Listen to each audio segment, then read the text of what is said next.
ஆண்டவருடைய ஆவி என்மேல் உள்ளது, ஏனெனில் அவர் எனக்கு அருள் பொழிவு செய்துள்ளார். ஏழைகளுக்கு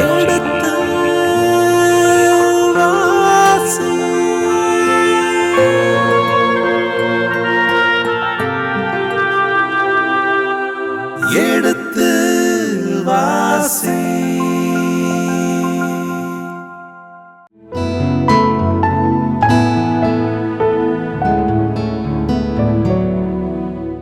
கடந்த பகுதியின் தொடர்ச்சியை இன்று தொடர்கின்றோம்.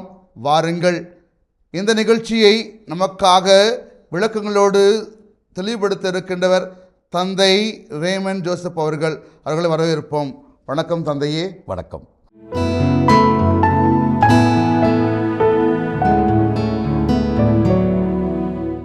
ஐந்தாவது, ஆண்டவரின் இல்லத்தில் இரு முற்றங்களிலும் வானத்து படைகளுக்கெல்லாம் அவன் பலிபீடங்களை கட்டினான். ஆண்டவரின் இல்லத்தில் இரு முற்றங்கள், 2 முற்றம் இருக்கிறது. அந்த முற்றங்களில் வானத்து படைகளுக்கு, ஏற்கனவே வானத்து படைகளுக்கு பலிபீடங்கள் வழிபாடுகள் நடத்தினான். அந்த வழிபாடு நடத்தியது மட்டுமல்ல, இப்போ பலிபீடங்களையும் கட்டியிருக்கிறான். எங்கே கட்டியிருக்கிறான்? வெளியில் இல்லை, முற்றங்களில், கோவிலுக்குள்ளே. இந்த எருசலேம் கோவிலுடைய முற்றங்களில் பலிபீடங்களை கட்டியிருக்கிறான். அதற்கடுத்து 6வது, மேலும் அவன் தன் மகனை நெருப்பில் பலியாக்கினான். மிகவும் கொடுமையானது. ஒரு அரசனே குழந்தை பலியை ஆதரிப்பது என்பது அது உண்மையிலே தவறான செயல். ஆதரித்தது மட்டுமல்ல, தன்னுடைய மகனை பலிவுப்பு கொடுத்துருக்கிறான். அப்படின்னா அவனுக்கு எந்த அளவுக்கு சுயநலம் என்று பாருங்கள். அதாவது தான் மட்டும் தன்னுடைய வளர்ச்சி இருக்கணுங்கிறதுக்காக தான் பலிவப்பு கொடுக்குறான். யாரோ ஒருத்தனுடைய வளர்ச்சிக்காக பலிவப்பு கொடுக்கல. என்னுடைய நாட்டில் நான் ஆட்சி செய்கிற அந்த நிலையில் என்னுடைய ஆட்சியில் எந்த பிரச்சனையும் வரக்கூடாது. இந்த ஆட்சியை எல்லாரும் போற்றணும், புகழணும், இதை மதித்து நடக்கணும் என்கிற நிலையில் தன் மகனையே அவன் தாரை வாத்து கொடுக்குறான். அவனை பலியாவுப்பு கொடுக்குறான். இதைவிட ஒரு கேவலம் வேறு யாருமே இருக்க முடியாது. பெற்ற பிள்ளையை நெருப்பிலே அவன் பலியாக்கினான் என்றால், அதாவது நெருப்பிலே போக வைப்பது. நெருப்பு அப்படி எரிஞ்சிக்கிட்டு இருக்கும். அப்போ நெருப்புக்குள்ளே போகணும். அப்போ தான் என்ன பண்ணும்? நெருப்பிலே போகின்ற போது உடல் முழுவதும் கருகி அது முழுவதுமாக எரிந்துவிடும். அப்போ இதெல்லாம் ஒரு கொடுமையான ஒரு சூழல். 7வது, குறி கேட்பதிலும் சகுனம் பார்ப்பதிலும் நம்பிக்கை கொண்டு குறி கூறுபவர்களோடும் சகுனம் பார்ப்பவர்களோடும் தொடர்பு கொண்டு ஆண்டவரின் பார்வையில் தீயென புரிந்து அவருக்கு சினமூட்டினான். குறி கூறுபவர்களோடும் சகுனம் பார்ப்பவர்களோடும் தொடர்பு கொண்டு. அப்போ இவன் செய்த இன்னொரு மிக கொடுமையான செயல், 7வது கொடுஞ்செயல் அல்லது தீச்செயல் என்னவென்றால், குறி கூறுபவர்களோடும், அதாவது குறி கேட்பதிலும் சகுனம் பார்ப்பதிலும். குறி கேட்பதில் என்றால் சூஸ் சேயிங் என்று ஆங்கிலத்தில் சொல்வார்கள். இது வரப்போகிற அந்த சூழலை நமக்கு முன்னாலே சொல்லுவது, அதுதான் குறி சொல்லுவது. சில பேர் நம்ம குடுகுடுப்பைக்காரர்கள் என்று சொல்லுவோம். கிராமங்களில் நல்ல காலம் பிறக்குது, நல்ல காலம் பிறக்குது என்று சொல்லுவார்கள். உங்களுடைய கைகளில் பார்ப்பாங்க, அந்த பாமிஸ்ட்ரி என்று அழைக்கிற அந்த கையை பார்த்து சொல்லுவார்கள். உங்களுடைய முகத்தை பார்த்தே சொல்லுவார்கள் என்ன நடக்கப் போகிறது என்று. அல்லது நம்முடைய பிறந்த நாளை அடிப்படையாக வச்சு பேசுவாங்க, நம்முடைய பிறப்பு நிலையை அடிப்படையாக வச்சு பேசுவாங்க. இதெல்லாம் குறி சொல்வது. ஆனால் இது போக குறி சொல்வது மட்டுமல்ல, குறி கேட்பதிலும் சகுனம் பார்ப்பதிலும் நம்பிக்கை உண்டு. சகுனம் பார்த்தல் என்றால் நல்ல காலம் கெட்ட காலத்தை பார்க்கிறது. குறிப்பாக பழைய ஏற்பாட்டு காலங்களெல்லாம் சகுனம் பார்த்தல் என்றால், ஒரு அரசன் போருக்கு போகிறான் என்றால் அவனுக்கு போகிற வழியிலே அவன் பார்க்கக்கூடிய நபர்கள் எல்லாம் இவனுக்கு வெற்றியை தேடித்தரக்கூடிய மனிதர்களாக இருக்கணும். இவனுக்கு சோகத்தையோ அல்லது ஒரு கேவலத்தையோ ஏற்படுத்துகிற மனிதர்களாக இருக்கக்கூடாது. அதனால தான் அவங்க என்ன பண்ணுவாங்க, இந்த வெற்றி போருக்கு போவதற்கு முன்னாலேயே அவர்கள் புறப்படுகின்ற அந்த நேரத்தில் யார் யார் நல்ல சகுனம் என்று நினைக்கிறார்கள் அவங்க முன்னால் போவாங்க. இது அந்த காலங்களில் கிராமங்களில் கூட நடந்திருக்கிறது. திருமணத்திற்காக பெண் பார்க்க போகிறார், மாப்பிள்ளை பார்க்க போகிறார் என்றால் கிராமங்களில் எந்த நேரத்தில் எது நடக்குன்னு சொல்ல முடியாது. திடீர்னு ஒருத்தங்க தண்ணி கொண்டு வருவாங்க, திடீர்னு ஒருத்தங்க சண்டை போடுவாங்க ரோட்டில். அப்போ இந்த நேரத்தில் ஒரு குழப்பமான சூழலில் திருமணத்துக்கான அந்த தேடல் இருக்கக்கூடாது. ஏன்னா திருமணம் என்பது ஆயிரங்காலத்து பயிர். அதுக்கு கணவனோ மனைவியோ தேடுகிறவர்கள் நிதானமாக நன்றாக யோசித்து பெண் பார்க்க வேண்டும் அல்லது மாப்பிள்ளை பார்க்க வேண்டும் என்ற நிலையில் இதை ஒரு அப்படி இவர்களுக்கு நல்ல சகுனம் கிடைக்காவிட்டால், என்னால் ஒரு அடையாளம் வைத்திருப்பார்கள், இதெல்லாம் நல்ல சகுனம், இதெல்லாம் கெட்ட சகுனம் என்று. உதாரணமாக ஒரு கருப்பு பூனை குறுக்க போனால், நம்ம போயிட்டே இருக்கிறோம், ஒரு கருப்பு பூனை குறுக்க போனால் அது கெட்ட சகுனம். அப்போ என்ன செய்வாங்க? பூனை போயிடுச்சுன்னா அது ஏதோ விரட்டுப்பட்டு போகுது, வேறு ஏதோ ஒரு நாயோ நரியோ விரட்டி போகுது, அது ஓடி போகுது. இவன் வருவான்னு அதுக்கு தெரியாது, அது பாட்டு போயிட்டுருக்கு. இவன் என்ன நினைக்கிறான்? நமக்கு எதிராக தான் அது குறுக்க போகுதுன்னு இவன் நினைக்கிறான்.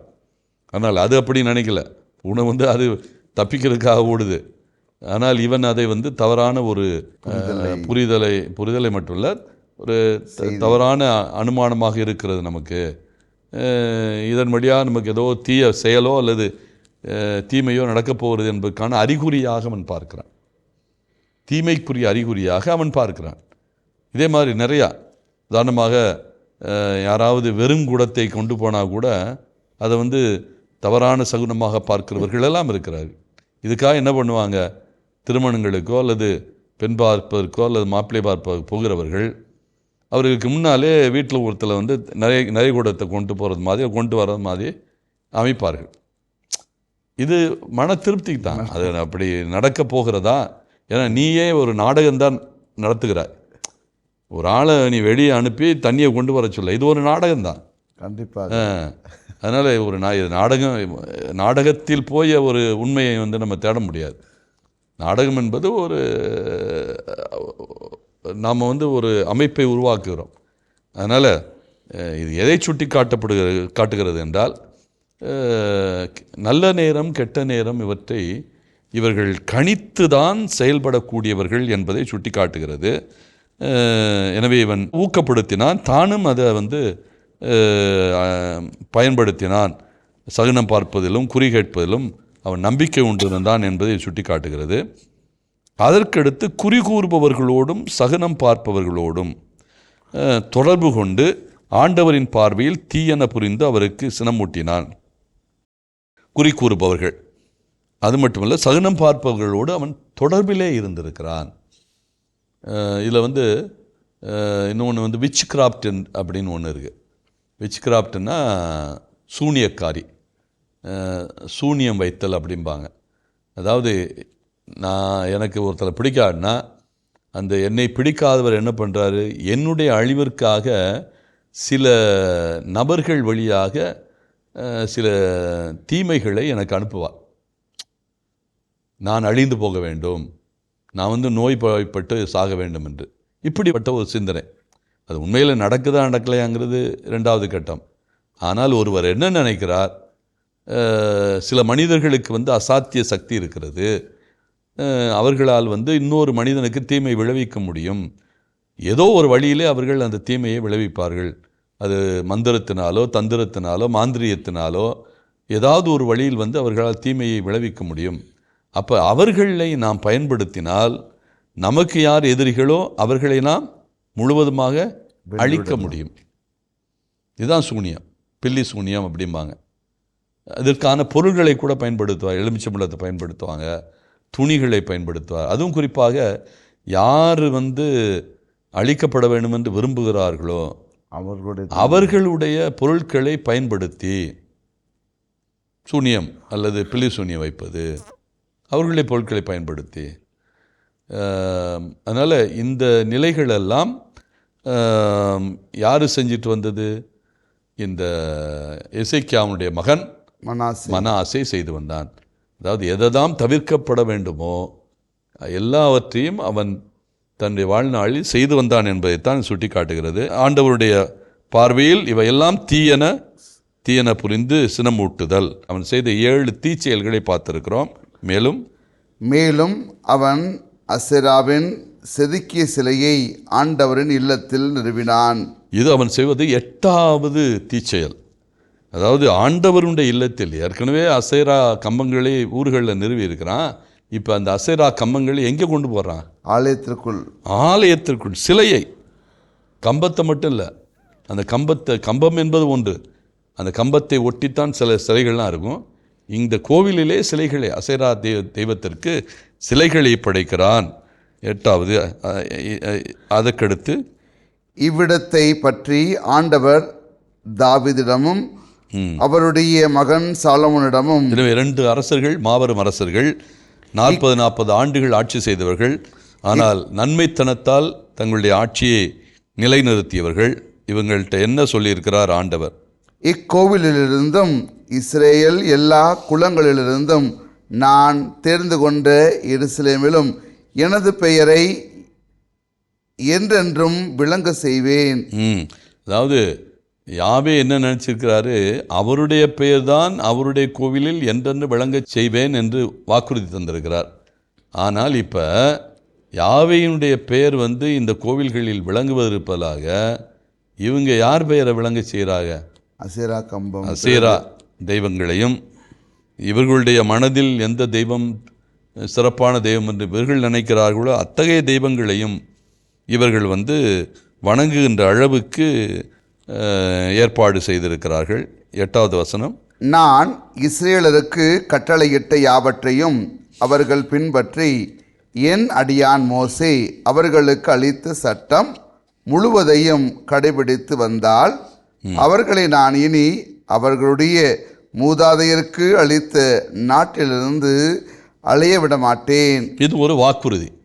அதாவது இது என்ன வாக்குறுதி என்றால், இவர்கள் முதல்ல யாருடைய கட்டளைகளை கடைபிடிக்க வேண்டும்? யாவேயினுடைய கட்டளைகளை இவர்கள் கடைபிடிக்க வேண்டும். அது மட்டுமல்ல, ஏற்கனவே இவர் தாவீதிடமும் அவருடைய மகன் சாலமோனிடமும் இந்த கோவிலிலும் இஸ்ரேல் எல்லா குலங்களிலிருந்தும் நான் தேர்ந்து கொண்ட எருசலேமிலும் எனது பெயரை என்றென்று விளங்கச் செய்வேன் என்று வாக்குறுதி கொடுத்திருக்கிறார். அதனால் இஸ்ரேலருக்கு கட்டளையிட்டவற்றை அவர்கள் பின்பற்றி என் அடியான் மோசே அவர்களுக்கு அளித்த சட்டங்கள் முழுவதையும் கடைபிடித்து வந்தால் அவர்களை இனி நான் அவர்களுடைய மூதாதையருக்கு அளித்த நாட்டிலிருந்து அலையவிட மாட்டேன். இது ஒரு முக்கியமான வாக்குறுதி. அதாவது என்ன இங்கே சொல்லப்படுகிறது என்றால், மனாசேயினுடைய செயல்பாட்டால் நாட்டிலே யாருடைய சட்டங்கள் மீறப்படுகின்றன? யாவேயினுடைய சட்டங்களும் மோசேயினுடைய சட்டங்களும் மீறப்படுகின்றன. அப்போ இந்த மீறப்படுவதனால நிச்சயமாக இந்த மக்கள் சட்டங்களையும் கடைபிடிப்பதில்லை, அதே மாதிரி யாவேயினுடைய கட்டளைகளையும் பின்பற்றுவதில்லை. அதனால் நிச்சயமாக அவர்கள் என்ன நிலைக்கு தள்ளப்படுவார்கள்? நாடு கடத்தலுக்கு வலிந்து அனுப்பப்படுவார்கள். அதுதான் அடிப்படை. எப்போ மனிதர்கள் இஸ்ராயல் மக்கள் சட்டங்களை புறந்தள்ளி யாவேயினுடைய கட்டளைகளை ஒதுக்கி வைக்கிறார்களோ அப்பொழுது இவர்களுடைய சொந்த நாடே இவர்களிடமிருந்து பறிக்கப்படும் என்கிற அந்த அறிவுறுத்தல் இங்கே சுட்டிக்காட்டப்படுகிறது. 9வது. ஆனால் அவர்கள் அதற்கு செவி கொடுக்கவில்லை. மனாசே அவர்களை வழி தவறி நடக்க செய்தான். மனாசே இஸ்ராயல் மக்களை வழி தவறி நடக்க செய்தான். அப்படின்னா யாவையை பற்றி அவன் அக்கறை கொள்ளவே இல்லை. பிற தெய்வங்களுடைய வழிபாட்டில் தான் அக்கறை கொண்டானே ஒழிய யாவே வழிபாட்டில் அவனுக்கு அக்கறையே இல்லை. தொடர்ந்து, அதனால் இஸ்ரேலர் தம் முன்னிலையில் ஆண்டவர் அளித்த வேற்றினத்தார் செய்வதை விட மிகுதியாக தீயன செய்தனர். மனாசே இந்த இஸ்ராயல் மக்களை வழி தவறி நடக்க செய்கின்றார். அப்படி வழி தவறி நடக்க செய்ததால் இஸ்ரேலர் தம் முன்னிலையில் ஆண்டவர் அளித்த வேற்றினத்தார் செய்ததை விட, வேற்றினத்தார் தவறு செய்கிறார்கள். ஆனால் இஸ்ராயல் மக்கள் வேற்றினத்தாரை விட அதிகமாக தவறு செய்திருக்கிறார்கள். வேற்றினத்தாரை இதற்காக ஆண்டவர் அழித்திருக்கிறார். அதனால் இப்போ யாரை அழிக்கப் போகிறார் ஆண்டவர்? தீயன செய்த இஸ்ராயேல் மக்களையும் அழிக்கப் போகிறார். என்றால் வேற்றினத்தாரை அவர் அழித்திருக்கிறார். இவர்கள் தீவை செய்திருக்கிறார்கள். ஆனால் அவர்களை விட, வேற்றினத்தாரை விட அதிகமாக தீவினை செய்தவர்கள் இஸ்ராயேல் மக்கள். எனவே அவர்களையும் ஆண்டவர் அழிக்கப் போகிறார் என்று இவன் செய்த அந்த தீய செயல்கள்லாம் பட்டியலிடுகிறார். ஏறக்குறைய 8க்கு மேற்பட்ட தீய செயல்கள் இங்கே பட்டியலிடப்படுகிறது. இவ்வளவு தீய செயல்கள் வேறு எந்த அரசனும் செய்ததாக கூறப்படவில்லை. மனாசே மட்டும்தான் ஒரு இஸ்ராயேல் நாட்டில், அதுவும் குறிப்பாக யூதா நாட்டில் அதிகமாக தீமையை செய்த அரசனாக படம் பிடித்து காட்டப்படுகிறான். இதுவரை நாம் முதல் 2 பகுதிகளை பார்த்திருக்கிறோம். அந்த குறும்பகுதிகள். மனாசே யூதாவின் அரசனாக நியமிக்கப்பட்டதிலிருந்து அந்த 12 வயது நிரம்பிய ஒரு சிறுவன் என்று தான் சொல்ல வேண்டும், அவனுடைய ஆட்சி பொறுப்பேற்றதை பற்றி 2 வசனங்களில் பார்த்தோம். அதற்கடுத்து அவனுடைய தீச்செயல்கள், குறைய 8 தீச்செயல்களை நாம் பட்டியலிட்டோம். இதற்கடுத்து யாவே யூதாவுக்கு எதிராக தண்டனையை அறிவிக்கின்றார். இவ்வளவு தீச்செயல்களை செய்த அரசனுக்கு எதிராக யாவே சும்மா இருக்க முடியாது. அவர் ஏற்கனவே சொல்லியிருக்கிறார். எந்த அளவுக்கு என்றால், யாவே தீச்செயல்களை செய்தார்கள் என்று ஒரு வேற்றினத்தாரை அழித்திருக்கிறார். அப்படி அழித்த வேற்றினத்தாரை விட இஸ்ராயேல் மக்கள் அதிகமாக தீமையை செய்திருக்கிறார்கள். அதுவும் குறிப்பாக இந்த மனாசே தீயவற்றை செய்திருக்கிறான். அதனால் என்ன பண்ணலாம்? அவருக்கு தண்டனை கொடுப்போம் என்று தண்டனை அறிவிக்கப்படுகிறது. 21ஆம் அதிகாரம் 10 முதல் 15. இப்போ 10ஆம் வசனம். ஆண்டவர் தம் அடியார்களான இறைவாக்கினர் மூலம் சொன்னதாவது. ஆண்டவர் தம் அடியார்களான இறைவாக்கின் மூலம் சொன்னதாவது. இல்லை, என்ன வேடிக்கை என்றால், மனாசே காலத்தில் யாரும் இறைவாக்கினராக இருந்தார்களா என்கிற அந்த அடையாளமே இல்லை. அப்படின்னா என்ன அர்த்தம்னா, இவன் எந்த இறைவாக்கினரையும் வாழ விடவில்லை. ஏற்கனவே மனாசே பற்றி குறிப்பிட்ட போது, மனாசே ஏசையாவினுடைய மருமகன், ஏசையாவுடைய மகளை திருமணம் செய்தவன். என்ன பண்ணான் அப்படின்னா, ஏசையாவையே ரம்பத்தால் அறுத்தவன். பாரம்பரிய பிரகாரம் தன்னுடைய மாமனாரையே ரம்பத்தால், தலையிலேருந்து கால் வர. நீங்கள் இதற்கு ஆதாரத்தை எங்கே பார்க்கலாம்னா, எபிரேயருக்கு எழுதிய திருமுகம் 11ஆம் அதிகாரம் 37. எபிரேயருக்கு எழுதிய திருமுகம் 11ஆம் அதிகாரம் 37 ஏசையா பெயரை சொல்லி அவர்கள் சொல்ல மாட்டார்கள், அந்த திருமுகத்தில் இடம்பெறாது.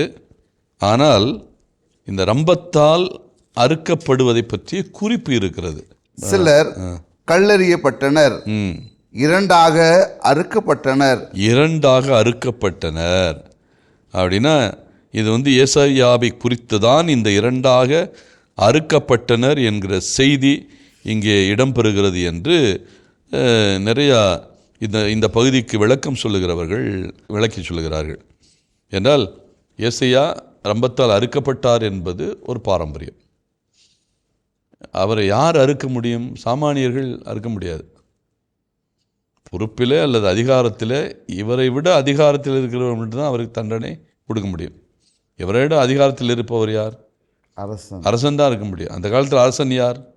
மனாசே. மனாசே எப்படிப்பட்ட கொடியவன் என்று நமக்கு ஏற்கனவே தெள்ளத் தெளிவாக 2 அரசர்கள் புத்தகமும் அதே போல் குறிப்பேட்டு புத்தகமும் தெள்ளத் தெளிவாக சொல்லுகிறது. அந்த அளவுக்கு அவன் குறிப்பேடு 33ஆம் அதிகாரம் 2 குறிப்பேடு 33 1 முதல் 20 எந்த அரசர்களை பற்றியும் குறைபாடே பேசாத குறிப்பேட்டு புத்தகம் கூட இந்த மனாசேயை பற்றி குறைபாடுகளை சொல்லுகிறது. ஆனால் இதில் என்ன வேடிக்கை என்றால், இதில் இன்னொரு கருத்து குறிப்பேடு சொல்லுகிறது, இவன் கடைசி காலத்தில் மனம் மாறினான், நல்லவனாக மாறினான் என்று குறிப்பேட்டு புத்தகம் சொல்லுகிறது. ஆனால் அவன் மனம் மாறாதவரை அவன் செய்த அட்டூழியங்கள் எண்ணில் அடங்கா. இதைத்தான் நாம் இந்த அரசர்கள் புத்தகம் 21ஆம் அதிகாரம் 3 to 9 வசனங்களில் பார்த்தோம். அப்போ இவனுடைய காலத்தில் இறைவாக்கினர்களே இருக்க முடியலை, யாரையும் இவன் வாழ விடலை. எனவே ஆண்டவரின் அடியார்களான இறைவாக்கினர் மூலம் சொன்னது அப்படின்னு பொதுப்படையா. ஒருவேளை இந்த இறைவாக்கினர்கள் சொன்னார்கள், சொன்ன உடனே இவன் காலி பண்ணியிருப்பான் முழுமையாக இருக்கலாம். அதனால தான் பேர் கூட இங்கே இடம்பெறவில்லை. இப்போ என்ன சொன்னார்கள்? 11ஆம் வசனம். யூதாவின் அரசன் மனாசே அருவருப்பான வழக்கங்களில் ஈடுபட்டு தமக்கு முன்னிருந்த எமோரியர் செய்ததை விட மிகுதியாக தீயன செய்தான். எமோரியர் என்றால் அந்த இஸ்ராயல் நாட்டில் வாழ்ந்த பிற இனங்கள் நிறையா இருந்தாங்க. ஒரு 7 பிரிவுகள் இருந்தது. இதெல்லாம் தாவீது காலத்துக்கு முந்தையது. தாவீது காலத்துக்கு பிறகு அல்லது சாலமோன் காலத்துக்கு பிறகு இவர்கள் எல்லாமே இஸ்ராயல் மக்களோடு ஒன்றிணைந்து விட்டார்கள். உதாரணமாக அமோரியர்கள், கனானேயர்கள், இத்தியர்கள், எபூசியர்கள், ஹீவியர்கள், இப்படி பல்வேறு இனங்கள். இவர்கள் எல்லாருமே இஸ்ராயல் நாட்டில் வாழ்ந்தவர்கள். இந்த இஸ்ராயல் நாட்டில் வாழ்ந்த இவர்கள் ஒரு காலகட்டத்தில் முழுவதுமாக இல்லாமல் போய்விட்டார்கள். எப்போ இல்லாமல் போனார்கள் என்றால் தாவீது காலத்துக்கு பிறகு. தாவீது காலத்துக்கு பிறகு இல்லாது போனதுக்கு காரணம் என்ன? தாவீது எல்லா பகுதிகளையும் தன்னுடைய அதிகாரத்தில் கொண்டு வந்து விட்டான். சாலமோன் காலத்தில் அதான். அப்போ இவர்களுக்கென்று தனி நாடுகள் இல்லை, தனி பாரம்பரியங்களுக்கு வாய்ப்பில்லை. அப்போ இவங்க எல்லாருமே அரசனை நம்பியே வாழ வேண்டிய சூழல் வந்தனால அரசன் எம்மதமோ மக்களும் அம்மதம் என்கிற நிலைக்கு வந்து விட்டார்கள். எனவே எல்லாரும் இஸ்ராயேல் இனத்தோடு தங்களை இணைத்து கொண்டார்கள்.